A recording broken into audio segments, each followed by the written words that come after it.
வணக்கம் சுபிக்ஷா டிவி நேயர்களே, உங்கள் அன்பான சயின்டிபிக் வேதிக் அஸ்ட்ராலஜர் அஸ்ட்ரோரஞ்சி பேசுகிறேன். நல்லது நினைப்போம், நல்லதே நடக்கும். இந்த வீடியோல நாம துலாம் ராசிக்காரர்களுக்கு 2024 மே மாதம் எப்படி இருக்க போகிறது என்பதை நம்ம பார்க்க போறோம். அதுக்கு முன்னாடி நம்மளுடைய சேனல் ஃபர்ஸ்ட் டைம் வரவங்க மறக்காம சப்ஸ்கிரைப் பண்ணுங்க. உங்களுக்கு பிடித்த வீடியோஸை ஃப்ரெண்ட்ஸ் அண்ட் ரிலேட்டிவ்ஸ்க்கு ஷேர் பண்ணுங்க. இப்போ நம்ம வீடியோக்குள்ள போவோம். இப்போ பார்த்தீங்கன்னா துலாம் ராசிக்கு ராகு 6ஆம் இடத்திலும் கேது 12ஆம் இடத்திலும் நீடித்து இருக்க போகிறார் மே மாதம் முழுவதும். அதுல எந்த விதத்திலும் மாற்றங்கள் இருக்க போறதில்லை. அதே சமயத்தில் சனி 5ஆம் இடத்திலேயே நீடித்து இருக்க போகிறார், அதுலேயும் மாற்றங்கள் இருக்க போறதில்லை. குரு பகவான் பாத்தீங்கன்னா இதுவரைக்கும் உங்களுடைய ராசியை 7ஆம் பார்வையாக பார்த்து நல்ல ஒரு புத்துணர்ச்சியாகவும் ஓரளவுக்கு அமைதியாக ஒரு பிரச்சனை இல்லாம வைத்துட்டு இருந்த குரு 8ஆம் இடத்துக்கு அஷ்டமத்துக்கு மாறுகிறார். அந்த ஒரு மாற்றம் எப்படி இருக்க போறதுக்கு நம்ம பார்க்க போறோம். அதே சமயத்துல புதன்கிற கிரகம் பாத்தீங்கன்னா நமக்கு 6ஆம் இடத்துல இருந்து நீச்சமா செவ்வாய் ராகுவோட பிடியில போய் மாட்டிட்டு இருந்த புதன் பாகிஸ்தானாதிபதி 7ஆம் இடத்துக்கு ராசியை பார்க்க போறார் மே 10ஆம் தேதி. அதே சமயத்தில் உங்களுடைய ராசி அதிபதி என்று சொல்லப்படுகிற சுக்கிரன் பாத்தீங்கன்னா 7ஆம் இடத்துல ராசியவே பார்த்துட்டு இருந்த இடத்துல இருந்து 8ஆம் இடத்துக்கு ஆட்சி பலம் பெறுகிறார் இப்பொழுது மே 19ஆம் தேதி. ஸோ இந்த மாற புதன் 10ஆம் தேதியும் சூரியன் மே 14ஆம் தேதி 7ஆம் இடத்திலிருந்து 8ஆம் இடத்துக்கும், சுக்கிரன் பகவான் 19ஆம் தேதி 7ஆம் இடத்திலிருந்தும் 8ஆம் இடத்துக்கும் மாறக்கூடிய இந்த கிரக பயிற்சிகள் குரு பயிற்சியோட சேர்த்து பார்க்கும் பொழுது எந்த ஒரு பலனை துலாம் ராசிக்காரர்கள் கொடுக்குதுன்னு பார்த்தீங்கன்னா கண்டிப்பாக ஒரு மாற்றத்தை கொடுக்கக்கூடிய ஒரு மாதமாக தான் இருக்கிறது. இப்போ பார்த்தீங்கன்னா சில முதியோர்களுக்கு எது மாதிரி ஒரு ஐடியா வரும்னா கொஞ்சம் பில்கிரிமேஜ் போகக்கூடிய இது மாதிரி நம்ம கொஞ்சம் ராமேஸ்வரம் காசி போகணும், அல்லது ஒரு சில நம்மளுடைய பையன் அங்கேருந்து கூப்பிட்டுட்டு இருக்கிறாரு, நம்ம ஃப்ரெண்டு ஒருத்தர் கூப்பிட்டு இருக்கா, நம்ம போக முடியாமல் இருக்குது, கோயில் விஷயமாகவோ நல்ல விஷயத்துக்காகவோ ஒரு ஃபங்க்ஷனுக்காகவோ அது மாதிரி விஷயத்துக்கெல்லாம் கொஞ்சம் நாம ரிஸ்க் எடுத்து போகக்கூடிய அமைப்பு இருக்கு. கொஞ்சம் ஓய்வா போயிட்டு வரலாம், ஒரு சுப விரயங்கள் பண்ணிட்டு போலாங்கிற மாதிரி இது வரைக்கும் நமக்கு மனசு இடம் கொடுக்காமல் சம்பவங்களும் சிச்சுவேஷனும் இடம் கொடுக்காத துலாம் ராசிக்காரர்களுக்கு ஒரு மாறுதலை கொடுக்கக்கூடிய ஒரு புதிய எக்ஸ்பீரியன்ஸை கொடுக்கக்கூடிய மாறுதலை கொடுக்கக்கூடிய அமைப்பு இருக்குங்க. முதலீடு செய்யணும்னு நினைக்கக்கூடிய முதலீட்டாளர்கள் பிஸ்னஸ் பீப்புளுக்கெல்லாம் பார்த்தீங்கன்னா இது வரைக்கும் லாபம் சம்பாரிச்சது போதும், நம்ம அடுத்த லெவலுக்கு போகலாம் அப்படின்ட்டு கொஞ்சம் முதலீடுகள் செய்யக்கூடிய அமைப்பு, கையில் இருக்கிற இருப்பை சேமிப்பை கரைக்கக்கூடிய ஒரு இன்வெஸ்ட்மெண்ட்டாகவும் ஒரு சுப விஷயமாகவும் பண்ணக்கூடிய அமைப்பா இருக்கிறதுங்க.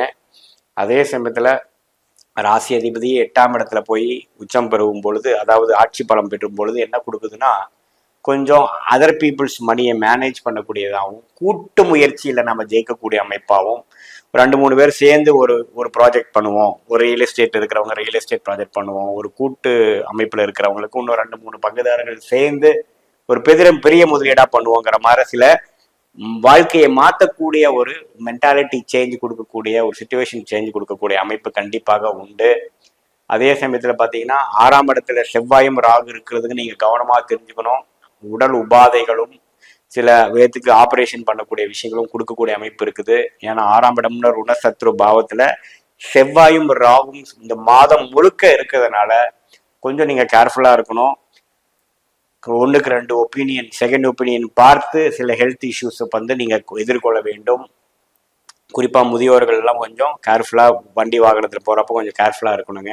அதே சமயத்துல பாத்தீங்கன்னா வழக்குகள் பல வருடமாக கேஸ் போயிட்டு இருக்குதுங்கிறதுலாம் பாத்தீங்கன்னா கொஞ்சம் இந்த மாசம் உங்களுக்கு எதிராக போகக்கூடிய அமைப்புகளும் கொஞ்சம் நீங்க சில விஷயங்கள் எடுத்து கொடுக்கணும், அடுத்த லெவலுக்கு போறதுக்கு உங்களுக்கு கொஞ்சம் ஒரு இக்கட்டான ஒரு சூழ்நிலை கொடுக்குது அப்படிங்கிற மாதிரி அமைப்பு. இந்த மாதத்துல நீங்க அந்த வம்பு வழக்கு விஷயத்துல இம்பார்ட்டன்டான டெசிஷன் எடுக்கிறப்ப ரொம்ப கேர்ஃபுல்லா எடுக்கணும். நீங்க இந்த நேரத்துல ஒரு ரிசல்ட் வர்றதோட அடுத்த பல மாதங்கள்ல வரக்கூடிய ரிசல்ட் பெட்டரா இருக்கும். இந்த மாதத்துல வர ரிசல்ட்டை நீங்க அவாய்ட் பண்ணிக்கிறது நல்லது.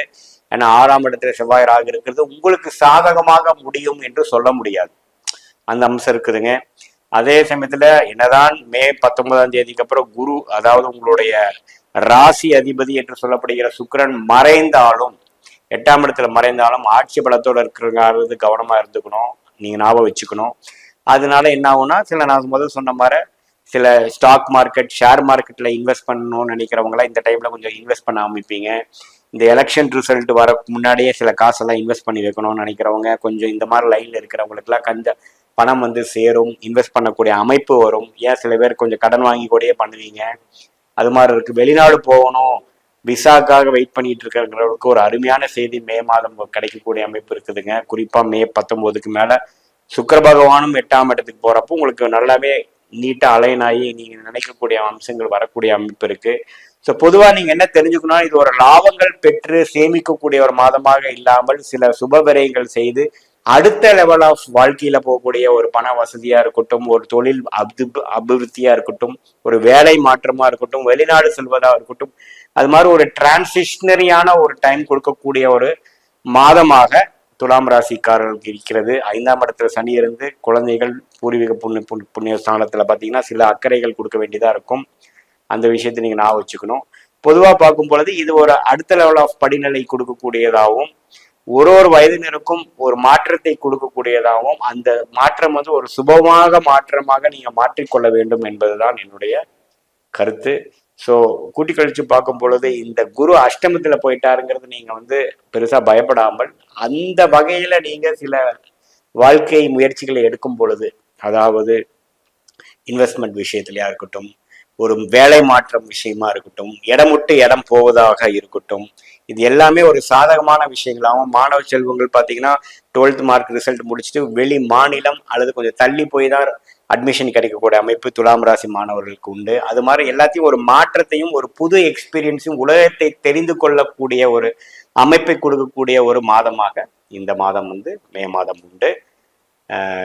கூட்டி கழித்து பார்க்கும் பொழுது இந்த துலாம் ராசிக்காரர்களுக்கு இது நல்ல எதிர்கொள்ளக்கூடிய ஒரு வரவேற்க வேண்டிய ஒரு நல்ல ஒரு மாதமாக இருக்கிறது. இப்ப பாத்தீங்கன்னா இது வரைக்கும் நம்ம பார்த்துட்டு இருந்த பலன்லாம் பொது பலன்கள், அதாவது கோச்சாரத்துல வந்து ஆண்டு கிரகமாகிய ராகு கேது குரு சனி எப்படி இருக்கிறாங்கன்னு பொறுத்தும், மாத கிரகங்கள் என்று சொல்லப்படுகிற சுக்கிரன் புதன் செவ்வாய் இது மாதிரி கிரகங்கள் சூரியன்லாம் எப்படி இருக்கிறாங்கிற பொறுத்து தான் நம்ம கோச்சாரத்துல பலன் எடுக்கிறோம். பட் உண்மையான விஷயம் பாத்தீங்கன்னா உங்களுடைய ஜென்ம ஜாதகத்துல உங்களுக்கு கிரகங்கள் எப்படி இருக்குது, நீங்க என்ன லக்னம், எந்த சாரத்துல எந்த நட்சத்திரத்துல ஒரு கிரகம் இருக்குது, ஆட்சி உச்சங்கள் எப்படி இருக்கிறது, தசாபுக்திகள் எப்படி போயிட்டு இருக்குது, இப்போ கரண்ட்ல என்ன தசாபுக்திகள் நடப்புல இருக்குதுங்கிற பொறுத்து தான் துல்லியமான பலன்கள் எடுத்து இந்த கோச்சார பலன்களும் இந்த தசாபுக்திகளும் மிக்ஸ் பண்ணி பார்க்கணும். ஒரு 80% பாத்தீங்கன்னா உங்களுடைய தசாபுக்திகள் பலன் கொடுத்து அதுக்கு சப்போர்ட்டிங் ஃபேக்டரா இந்த கோச்சார பலன்கள் நம்ம எடுத்துக்கணும். அதுதான் வந்து கரெக்டான துல்லியமான பலன் எடுக்கக்கூடிய ஒரு அணுகுமுறை. ஸோ நம்ம எதுக்கு இது பார்க்குறோம் அப்படின்னு பார்த்தீங்கன்னா, பொதுவாக இப்போ இருக்கக்கூடிய இந்த மாத காலத்துக்கு எப்படி வந்து உங்களோட அமைப்புகள் இருக்கு, சாதகமாக இருக்கிறதா சாதகம் இல்லாமல் இருக்கிறதான்னு பார்க்குறோம். உங்களுக்கு சாதகமான தசாபுக்திகள் போறப்போ நல்ல பலன்கள், நான் சொல்லக்கூடிய பலன்கள் கொஞ்சம் தூக்கலாகவும், சாதகமற்ற தசாபுக்திகள் போகும்பொழுது நான் சொன்ன சாதகமற்ற பலன்கள் கொஞ்சம் அதிகமாகவும் சாதகமான பலன்கள் குறைவாகவும் இருக்கும் என்பதை நீங்கள் அறிந்து கொள்ள வேண்டும். மீண்டும் மற்றொரு காணொலி சந்திப்போம். நன்றி, வணக்கம்.